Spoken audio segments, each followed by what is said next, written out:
আসসালামু আলাইকুম রহমতুল্লাহি ওয়া বারাকাতুহু। প্রিয় ফেসবুক ব্যবহারকারী বন্ধুগণ, আপনারা সকলেই কেমন আছেন? সকলকে আমার সালাম ও শুভেচ্ছা রইল।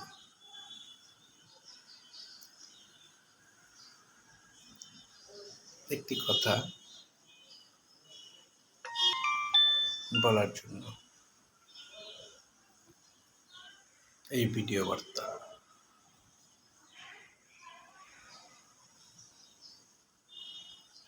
আমাদের দেশ, আমরা কোথায় যাব, কি করব, কি হচ্ছে দেশের, কি হবে দেশের, এই চিন্তায় অধিকাংশ মানুষ বুক ফেটে মরছে, কিন্তু মুখ খুলে কিছু বলতে পারতেছে না, বলতে চেয়েও তারা পারছে না। দেশের একটা পট পরিবর্তন হয়েছিল, যার মাধ্যমে দেশের অধিকাংশ মানুষ আশা করেছিল যে দেশে একটা সুন্দর শান্তি শৃঙ্খলা বিরাজ করে উন্নয়নের দিকে ধাবিত হবে। কিন্তু সেই স্বপ্ন কি আদৌ স্বপ্নই থেকে যাবে, না এর বাস্তবায়নের সঠিক রূপরেখা জনগণকে তুলে ধরা হবে,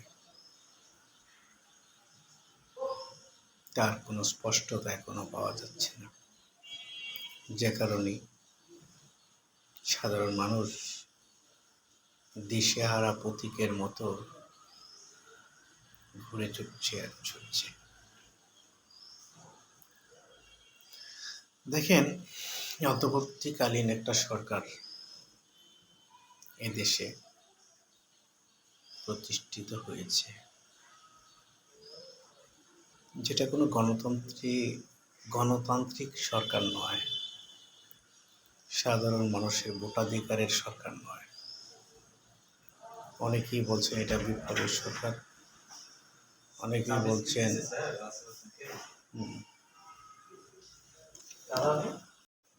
দুঃখিত। এই অন্তর্বর্তীকালীন সরকারের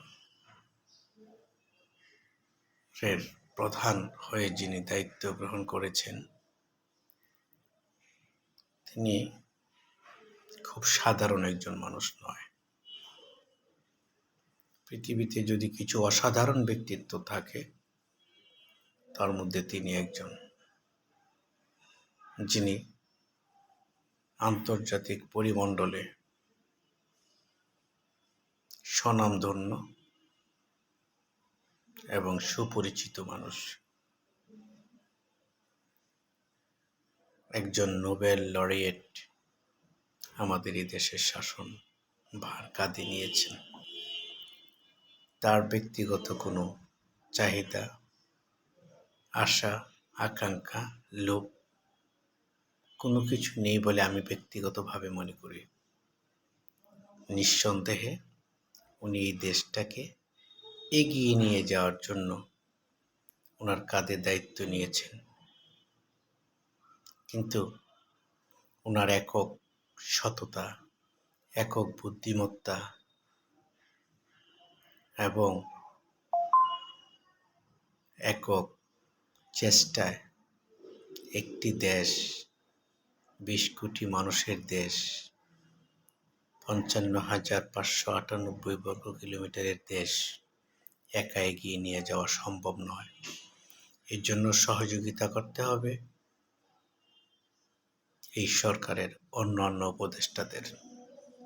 কিন্তু ইতিমধ্যে বিভিন্ন অনলাইন প্ল্যাটফর্মে বিভিন্ন উপদেষ্টাদের নিয়ে সমালোচনার ঝড় বয়েছে, এবং যাদেরকে নিয়ে সমালোচনার ঝড় বয়েছে তারা আমার মতো অপরিপক্ক ও অল্প বয়সের সুশীল নাগরিক নন। তারা জ্ঞানে গুণে অনেক বড় স্থানে অবস্থান করছেন। আজকে এই অন্তর্বর্তীকালীন সরকারের উপদেষ্টাদের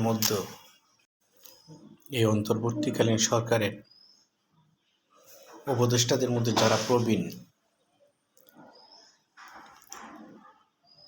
ছাত্র সমাজ থেকে প্রতিনিধিত্ব করছেন, আজকে তাদেরকে নিয়ে যখন সমালোচনা হতো, তখন মানুষ সেটাকে গ্রহণ করতে খুব একটা কষ্ট হতো না, কারণ ওনারা ছাত্র অবস্থায় দেশ পরিচালনার দায়িত্ব কাঁধে নিয়েছেন। কিন্তু দেখেন, ওনাদের কোনো সমালোচনা, ওনাদের ভুল খুব কম।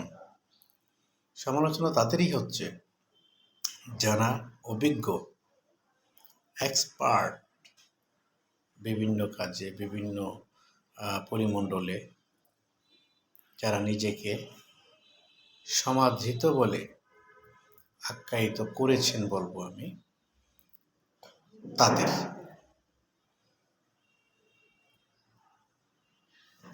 যাক, কি বলবো বুঝতে পারছি না। মানুষের যে অবস্থা,